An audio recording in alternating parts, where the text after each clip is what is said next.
Estoy efectivamente muy feliz. Catarsis 22 va ya a mitad de temporada. La verdad es que nos ha ido maravillosamente bien este espacio donde discutimos los trending topics de la semana de tipo social, político, ahorita algunos fenómenos de cultura pop, por ejemplo, ahorita toda esta divergencia de opiniones que está habiendo sobre Greta Gerwig y Barbie en términos como del fondo que tiene la película y el ámpula que está levantando entre distintos sectores de la masculinidad frágil, ¿no? Pero entonces de repente está haciendo un espacio muy sabroso con personalidades de todos los órdenes, en pluralidad de ideas y de corrientes de pensamiento político y por supuesto generacionales que va muy, muy bien. Afortunadamente, estamos en vivo, totalmente en vivo, comentando con la gente en tiempo real, sin libre de censura, los miércoles y con repetición los sábados a las 10 de la noche. Y estrené efectivamente la nueva frecuencia, la nueva señal que estrenó Canal 22, MX Nuestro Cine, que me parece una iniciativa valiosísima porque es un canal dedicado 100% al cine mexicano, pero a diferencia de lo que normalmente veíamos que era el cine de la época de oro, ¿no? Este es cine mexicano contemporáneo, eh, mucho cine de mujeres, mucho cine de directoras, de guionistas mujeres, mucho cine LGBT más y mucho documental, ¿sabes? Mucho cine realmente muy fresco, contemporáneo, voces jóvenes y muchos clásicos, están transmitiendo muchos clásicos de los 70s, 80s, 90s, antes del gran boom que propició Amores Perros, que por no estar reestructurados como industria, no llegaron realmente a las pantallas de manera importante, con suficientes salas. Ese es el cine que se está presentando en MX Nuestro Cine y estoy haciendo la primera producción original para MX Nuestro Cine que se llama El Filmógrafo, que ese sí está fresquecito, todos los domingos a las 6:30 de la tarde por el 22.2 de Televisión Abierta Digital. Pues, ¿sabes qué fue lo que nos interesó muchísimo en El Filmógrafo? Eh, Siento que una de las cosas que nos dejó la pandemia, pero creo que sin duda alguna, no, vamos a verlo en retrospectiva como un punto de quiebre y de cambio de nuestras vidas, no solo por el duelo implícito para la gran mayoría de nosotros, sino porque los hábitos de consumo de artes y de entretenimiento, porque el cine es ambas cosas. Hay un lugar del discurso, hay un lugar de estética, pero también hay un lugar de esparcimiento. Donde creo que se volvió un poco un medio de fuga desde las plataformas. Creo que el regreso a las salas ha sido, y lo vemos en los reportes de taquilla, lamentablemente paulatino. Incluso las estrategias para convocar a los públicos han variado de manera notable. Pero justo una de las ideas, bien lo dices tú, es el arte de conversar sobre qué te detona la pantalla de plata.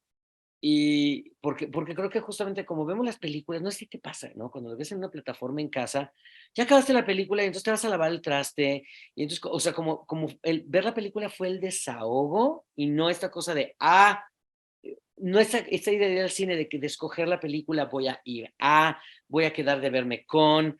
Entonces, claro, después de eso siempre el cafecito o el camino de regreso o la cenita, ya viste momento gregario con el cine. Esa es también un poco la idea del filmógrafo, recuperar esta sensación. Y también por eso estamos invitando personalidades, más que especialistas, digo, porque está el espacio maravilloso que conduce Julio de Marquesina, que es devenido de Noticias 22, donde se invita a especialistas de la industria, y tanto guionistas, creadores, productores, intérpretes, en fin. Y aquí la idea en el filmógrafo, bien dices tú, regreso a la conversación, es cuál ha sido nuestra historia con el cine de México. ¿Cómo es nuestra experiencia como espectadores y compartirla con los espectadores? Porque además también, al igual que otros espacios que he tenido la fortuna de encabezar, no se trata, digo, qué padre que promovamos el cine mexicano, pero también es importante que cuestionemos qué historias estamos viendo. Y si las historias que estamos viendo están conectando con la realidad, es tan difícil levantar un proyecto contemporáneo o sea, actualmente, pues, o sea, en el tiempo presente con todo este asunto, el cambio de legislaciones en el cine, el cambio de apoyos, el cambio de maneras de también de funcionar de las Kickstarters, por ejemplo. A veces las historias se sobrepiensan, es tan difícil hacer la gestión que se sobrepiensan y se vuelven ligeramente maniqueas para un lado o para otro, ¿no? Entonces, También hay gente que dice, yo no veo cine mexicano. Bueno, también saber por qué. No basta promoverlo, que es importante, sin duda, pero también creo que es una manera de retroalimentar a los hacedores de cine contemporáneos y también justamente a llamar a escuchar a las voces que de repente, por ejemplo, el gran fenómeno, por ejemplo, el año pasado en los Óscares, todo en todas partes al mismo tiempo, que es algo que se hace ya, donde los cineastas se apoyan más en tutoriales de YouTube que en la academia cinematográfica y sin embargo, lo relevante es conectar de manera tan expansiva con la audiencia. Entonces, el filmógrafo es esto, es un chance de conversar que de entrada, por ejemplo, casi todos nuestros invitados han coincidido que su primera película mexicana no fue en una sala de cine, fue en la pantalla de cristal, fue en la televisión. ¿Te acuerdas de estos ciclos cuando nosotros éramos chicos, ¿no? Del cine de la época de oro, en el 5, en el 4, en el 8, a mí todavía me tocó no, uy, no, y descubrir que nuestra historia con el cine, hay este primer como lugar muy naif, de repente justamente como niños descubrir nosotros los pobres que no es una película para niños, no, pero la veías con tu abuela en la cocina, en la telecita chica que ve en la cocina, ¿no? Y entonces eran estas historias con estos melodramas rampantes que además se vuelven nuestra educación emocional de algún modo, y como ya, por ejemplo, Lalo Limón, este es nuestro querido amigo Eduardo Limón, que ya estuvo con nosotros en el Filmógrafo, platicaba, ¿no? Por poner un ejemplo, que él a los 15 años cae a la Cineteca, ¿no? Chiquito, y entonces ve anunciar una película, Canoa, y dice, ¡ay! Un documental sobre la vida al aire libre. Ajá, ajá, ¿no? ¿Y por qué no? En programa doble con las Poquianchis. Hay unas niñas que juegan. Está chico, ¿no? Tienes 15, ¿no? Entonces de repente, ¿no? Pues como volteones de tortilla que nos dio, hablando de volteones de tortilla, Ana Francis Moore, que ya estuvo con nosotros, ¿no? Platicando que de repente ella cae al cine, también jovencitita, con la tarea, ¿no? Y con tías, ¿no? Fue acompañando a unas tías, ¿no? Que querían ver a Pepe Alonso, sin saber de qué iba, ¿no? También esta cosa sorpresiva del cine mexicano, que hablamos poco de ello. Y eso, tener estas como charlas sobre cómo nos ha dejado huella y cómo nos ha moldeado o cómo nos ha a veces distanciado de este propio, del séptimo arte de nuestro país. A veces la falta de conversación precisamente y de los lugares comunes que permean. Lo ves mucho en Twitter, ¿no? ¿Por qué todo es Marta y Gareda? Pues no, no todo es Marta y Gareda. No está la teniente con Arcelia, ¿no? O sea, híjole, ráscale 2 rayitas, ¿no?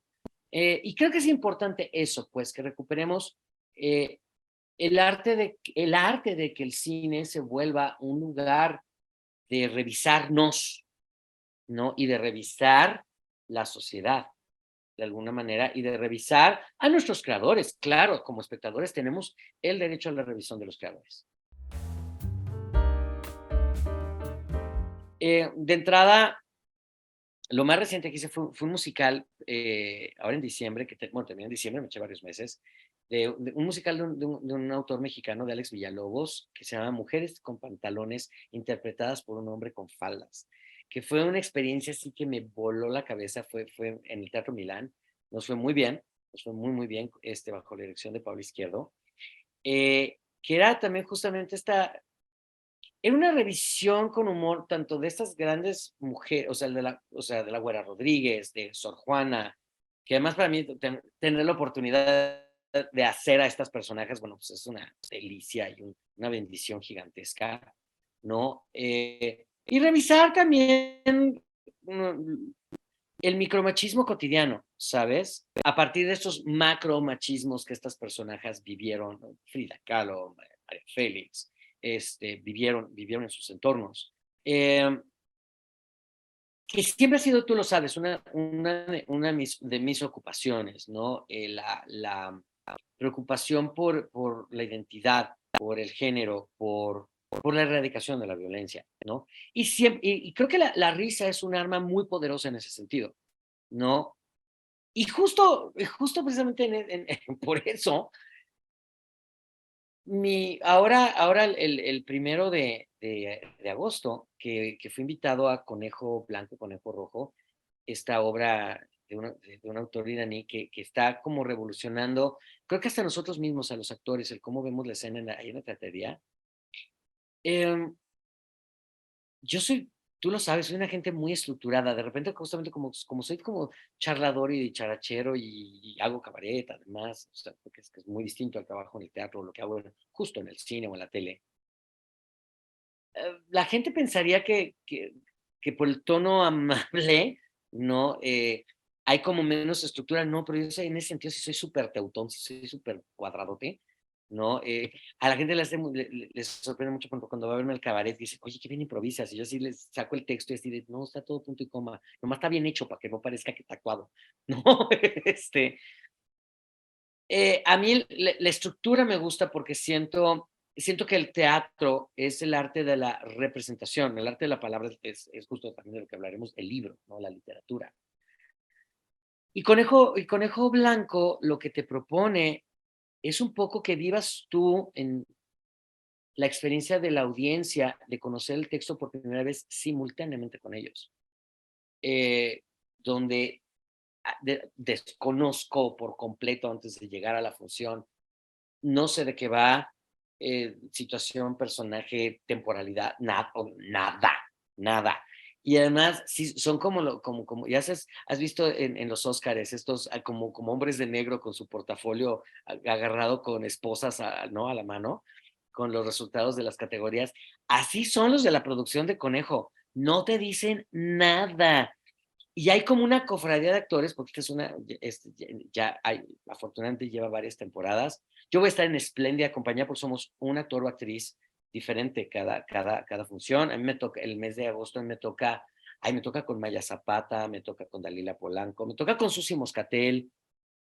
O sea, la verdad es que estoy con Mar Escalante, estoy en espectacular compañía, pero la sensación que tengo es como creo que más que nunca tengo la sensación de que voy a recrear la vida en el escenario, porque tu vida es así. Tú abres, así te levantas en la mañana y, no sé, a ti te pasa, abres el celular y dices tú, ¡oh, Dios, ¿qué es esto? ¿Qué pasó? Me dormí anoche muy tranquilo, ¿qué pasó? No, siento que tener esta posibilidad de vivir la energía y la dinámica que tiene la realidad, finalmente la escena es ficción, pero el hecho de que esté pasando por mis manos y por el filtro emocional en tiempo real, me parece una experiencia brutal, me parece como una gran manera también porque no termino de entenderlo como un ejercicio de improvisación, que tiene como esa variable, de algún modo, pero creo más bien que es como un ejercicio de exploración emocional, yo lo siento mucho más como un diagrama de Venn entre teatro, terapia y vida, ¿no? Y descarrilamiento de tren. No, que creo que puede ser realmente apasionante para la gente ser más que testigo copartícipe, ¿sabes? Siento que tiene mucho más que ver como, yo no sé, te ha tocado, por ejemplo, no sé, un pleito callejero de novios o no, un accidente de coche o a mí me tocó. Ay, muy chistoso. Me tocó un día saliendo del Teatro Helénico, alguien que estaba recibiendo una llamada de recibir una herencia, por ejemplo, y pues iban en familia y brincaban y se abrazaban y decías tú, pues ¿dónde es la fiesta? No, ya lo entendí dónde era la fiesta, pero, este, pero son estas como emociones como eléctricas, ¿sabes? Que por más que ensayes, no las vives como en la realidad. Siento que de eso va a estar cargado, está cargado este proyecto Conejo Blanco, Conejo Rojo. La condición con la que te invitan, el productor Samuel Sosa, que es un tipazo, es que no hayas visto nunca la obra, que no tenga, o sea, no tenga referencias. Yo, cuando la estrenaron aquí en México, me llamó la atención el título y recuerdo, y la googleé, ¿no? Porque además el autor está, estaba cuando se estrenó el texto en resguardo domiciliario en Irán. Entonces fue como una manera de conectarse con teatristas del resto del mundo y que su texto encontrara voces que lo interpretaran. De ahí un poco también esta idea de texto enviado en mordaza, ¿sabes? Y tengo entendido, pero no me creas mucho, porque también los artículos que leí son así como muy críticos al respecto. Creo que no es el mismo texto. Creo que no es el mismo texto. No termino de entender de lo que leí en aquel entonces si es como la misma anécdota con variaciones o si son como historias complementarias entre sí, pero sé que no son iguales. Y sé que la propia producción tampoco sabe cuál te va a dar. O sea, sé que ni ellos saben, ¿no? Porque, vaya, tú al igual que yo has conducido espacios donde de algún modo tú, o sea, si traes X tema, buscas al invitado que va a hacer sinergia con tu tema y entonces buscas, ¿no? Que haya como, ¿no? Como en los vinos, como un bonito maridaje entre quien invitas y el sujeto de conversación, ¿no? Pero acá no, acá sí es así la super rifa del tigre, ¿no? Yo quiero pensar que va muy bien, que me, me han preguntado mucho que si estoy nervioso y, y estoy emocionado, ¿sabes? Porque es como una manera para mí muy radical de subirme a las tablas, muy radicalmente diferente. Siento que es una manera aguerrida. Me recuerda alguna vez que me pasó, que fue aterrador, pero fue muy maravilloso, con Jesús Rodríguez hace muchísimos años. Era yo muy chamaco, tendría yo como unos 27 por ahí. Y yo iba a devolver un vestuario al vicio, porque la bodega de Jesús y de Lili estaba en la parte de arriba de la capilla, antes de que lo tuviera Boris. Yo llevaba mi vestuario, ¿sabes? Recién tintoreadito, así muy, yo, ya sabes, fue mi maestra de cabaret, entonces yo muy cumplido con la maestra, ¿no? Llevándole, ¿no? mi vestuario. Y llegué ahí ya sabes, a la barrita de entrada del vicio, se puso a preguntar por Jesús. Y ya era ya era en función, en teoría. Y yo veía que estaba todo muy prendido, ¿no? Como del lado del público. Y sale Jesús y me dice, ¿traes tiempo? Le dije, sí, ven a darte el vestuario. Ah, pero ¿traes tiempo? Sí. Ah, vente. Y me agarra, me dice, agarra estas hojas, es tu texto, ven. Y pero así, de ahí, caminando entre la gente, nos subimos así, tercera llamada. Yo, ¿sabes? No, y además que te suban, digo, no sé qué te ha pasado, porque te pongan arriba en una mesa con tus maestros, es así como de auxilio, ¿no? Y pues a la reja con todo y Chivas, siento que es un poco como también regresar a este momento de inocencia diagonal, inconsciencia actoral. Muy bonito. Entonces, más que nervio, me da mucha, mucha, mucha emoción, la verdad. Justo ahorita está convocando las postulaciones para tomar el posgrado de dramaturgia para cabaret conmigo en el Centro Nacional de las Artes. Es totalmente en línea, totalmente gratuito. Eso ya está ahorita caminando. Eh, empiezo el 21 de agosto, para no aburrirme. Pero antes, el sábado 19, Ofelia Pastrana, esta amiga muy querida de nosotros, que también está haciendo comedia, pero que hace activismo, que es especialista en tecnología, etcétera, pues tiene un espacio propio. ¿Quién lo supiera? Que se llama Central Queer, en Mitla, en la calle Mitla, en la Narvarte, y me invitó a hacer aquí en México, porque lo hice en Toluca, un concierto que preparé para el cierre de la marcha del Estado de México. Me invitó también por primera vez la Secretaría de Cultura del Estado de México. Reconoce esas cosas chistosas de la institucionalidad. ¿Tú qué sabes de esas cosas más entender? Pues que hay una marcha, ¿no? Por los derechos de las personas LGBT más, ¿no? ¿Qué tal? Que existen y que salen. Y entonces, es que es cultura, ¿no? Y entonces, pues hay que darles, no hay que ser copartícipes del fenómeno cultural. Y gentilmente me invitaron a inaugurar el Foro Luis Nishizawa, haciendo como el concierto de cierre, pero fue la primera vez que se hizo una actividad institucional en torno a la marcha de allá, que por obvias razones es mucho más pequeña y mucho más política que la de acá de Ciudad de México, que tiene su parte política, pero tiene también esta parte natural de carnaval que tiene de celebratoria. Pero se hizo allá, y es un concierto que se llama Íconos de Acuir y de Allá. Es como un Tiny Desk Concert, porque somos con trabajo, piano, voz y ya.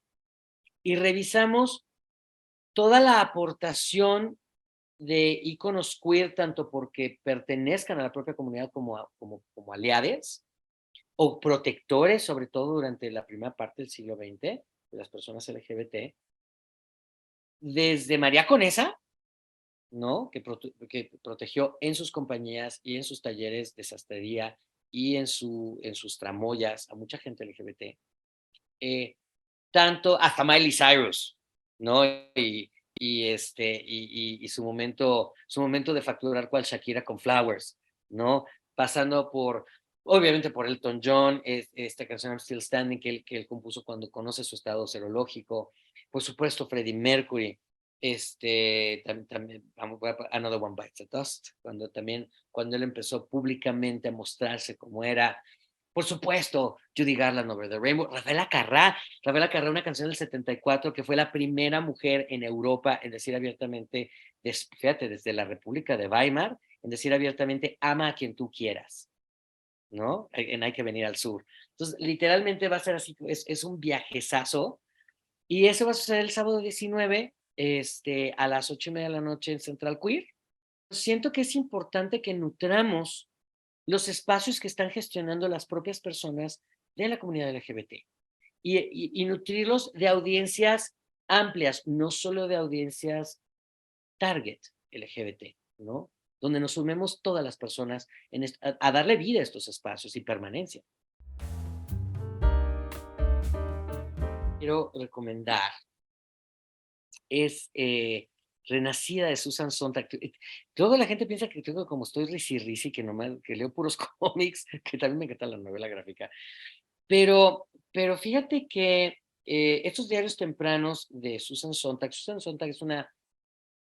es una gran pensadora de teoría queer, es una gran pensadora sobre el camp, que además trabajando yo en la sátira política y en el cabaret me parece clave, me parece una autora clave, me parece que sus reflexiones en buena medida detonan mucho el pensamiento moderno en cuanto a justo identidad, a género, a orientación, a sexoafectividad, pero también sobre las estéticas que esto propicia y sobre los modelos de homologación social, ya te dije que ya iba a entender, los modelos de homologación social que el vivirte de X, Y o Z manera implica.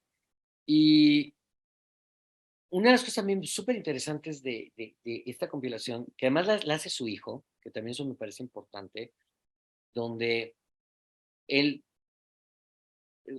justamente en el prólogo, tuvo como un debate importante con la Sontag para publicar estos textos personales, que sí, si bien hay algunos que sí encuentras esta resonancia de estilo con sus textos publicados, sus textos concebidos para publicación, llamémoslos así. Creo que también de repente resulta muy interesante encontrar a la persona, y utilizo este apropiativo amplio a propósito, a la persona con el debate interno, con la... Hay una de las cosas que yo disfruto de ella como ensayista es la gran certeza, la gran claridad, la contundencia. Y aquí puedes descubrir una Susan Sontag donde llega a haber confusión, donde llega a haber duda, donde llega a haber desconocimiento de sí misma. Entonces hay una vulnerabilidad poco usual en los textos de la Sontag en esta compilación. Entonces está editada por Random House Mondadori y yo creo que es un gran lugar para,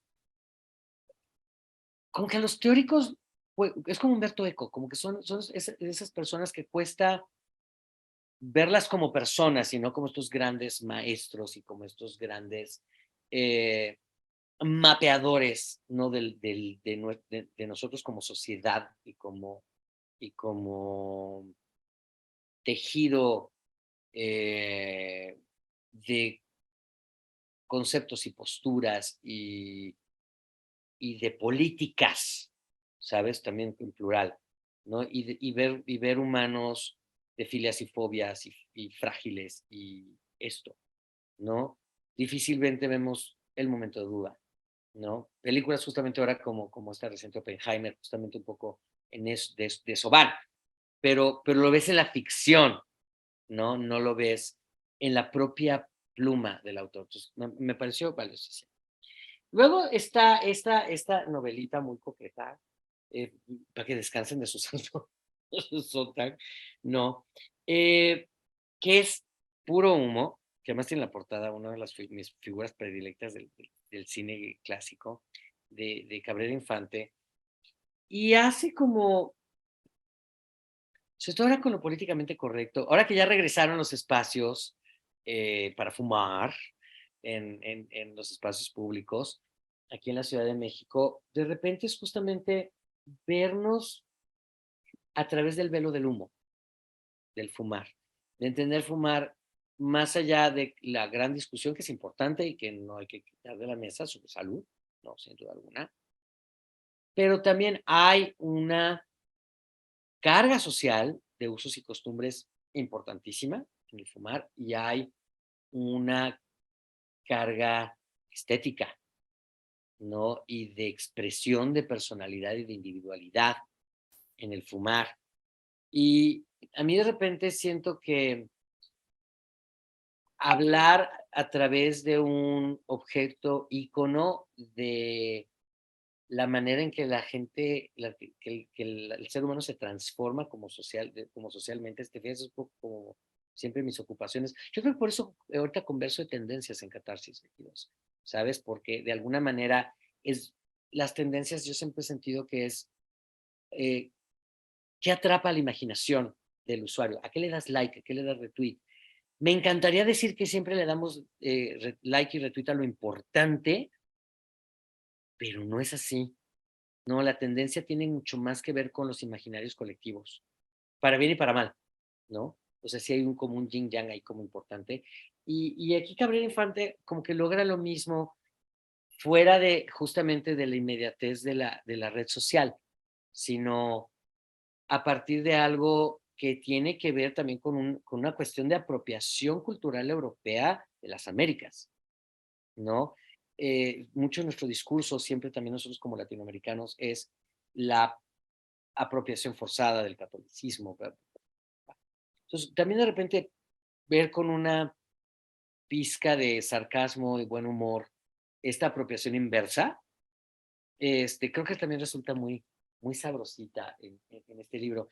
Y ya para mi trilogía, pues te tengo que recomendar una cosa que es ya básicamente una pasión fetiche mía. No, no es un libro de BSM, no vayas a pensar que tengo, pero no. ¿Qué es este? Y me pasa un poco, no sé si lo has leído, que es una maravilla, que es la biografía de María Riva, de Marlene Dietrich, por María Riva, que es su hija, su única hija, y donde habla además sin tapujos sobre la bisexualidad de su mamá y sobre la industria, un poco como Liza Minnelli, donde las obligan a ser como niñas forzadas mucho más tiempo para que no se contraste la edad de la madre, dime tía, no me digas mamá, o sea, no, hay un franco resentimiento de la compañera arriba por su... ¿Quién no? ¿Quién no? ¿No? ¿No? Ajá. Pero lo que termina siendo muy interesante es que ella misma lo dice, un texto que surge como una catarsis, ¿no? Sobre su madre, pero curiosamente, no, hay este chiste muy viejo, ¿no? De la abuelita que se robaba cosas y entonces una vecina le dice, está la hija quejándose de que la madre, ladrona, no sé qué, y llega la vecina y le dice, ay, sí, tu mamá la cleptómana. Ah, no, de mi mamá no hablas porque es mi cleptómana. No, ¿sabes? Siento que es un poco, o sea, también sale mucho en defensa y a clarificar varios mitos y preconcepciones que hay de su madre, resulta muy reveladora, resulta muy... Es agridulce, es una lectura agridulce sin duda, pero coincide con este como monstruo, ¿sabes? Bellísimo que es la Dietrich, con claroscuros. O sea, me parece mucho más interesante eso que estos como libros biográficos de Porra, Porra, viva, viva, mi madre fue maravillosa, ¿no? Que pues, eso qué, ¿no? ¿Quién, no? Pero siento que también retrata mucho la parte donde ella es una mujer vanguardia, eso me parece muy interesante. Eh, Incluso hay como un paralelo pleito curioso, lucha conjunta con Coco Chanel, por ejemplo, con mujeres así, con Dolores del Río, ¿no? Entre otras cosas. No, pero justo de repente sentimos, sobre todo ahora que se discute tanto de manera tan absurda sobre los feminismos como una moda, yo sé que hablándolo contigo no, pero sé que es a qué me refiero. A mí, yo estoy así en shock de verdad de lo que están diciendo sobre Greta Gerwig y Barbie, donde tanta gente lo toma más como una ofensa personal, que así, como, así viejo truco de lo que te choca, te checa, ¿no? Y de repente decir que son inventos de ahorita, literal así, no voy a decir quién, un crítico de cine muy afamado ahorita en redes diciendo, pues que es una película woke, ¿no? Digo, güey, así, güey, ¿no? O sea, woke me, hola, ¿no? O sea, creo que hay estas figuras que, o sea, que de entrada es la primera mujer vestida de hombre en el celuloide y ves a otra mujer, ¿no? En el 31, ¿no? Déjate el ángel, bueno, el ángel azul nomás porque hay una cuestión estética del expresionismo alemán, pero, o sea, quítale, échale más Canutillo y échale a Angélica Chaín, y no está lejos de ser una peli de ficheras, nomás con con el trasfondo de Thomas Mann, para una cosa discreta.